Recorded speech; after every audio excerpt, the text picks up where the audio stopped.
सिद्धार्थाचे बालपण.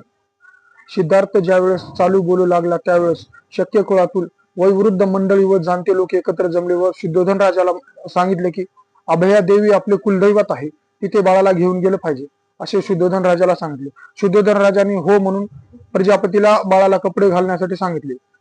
प्रजापती हे सिद्धार्थ गौतमाला कपडे घालत असताना सिद्धार्थ आपल्या गोड आवाजात मावशीला म्हणतो की आपण कुठे जात आहात.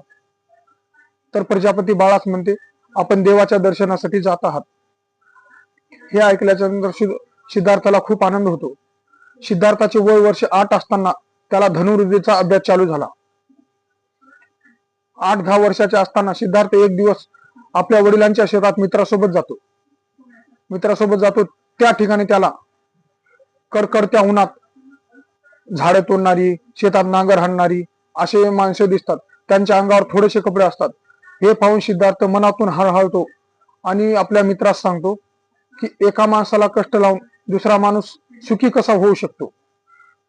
मजुराने काम करावे व त्याच्या मोबदल्यात मालकाने जीवन व्यतीत करावे, हा कुठला न्याय आहे. असे बोलल्याच्या नंतर त्याच्या मित्राला काहीच अनुत्तर असतो. त्याला उत्तर देण्यास काहीच समजत नाही. त्याच्यानंतर तो घरी गेल्याच्या नंतर प्रजापतीला म्हणतो, प्रजापती म्हणजे सिद्धार्थाची मावशी, तिला म्हणतो एकाने कष्ट करावे दुसऱ्याने त्याचे जीवन जगावे, हा कुठला न्याय आहे.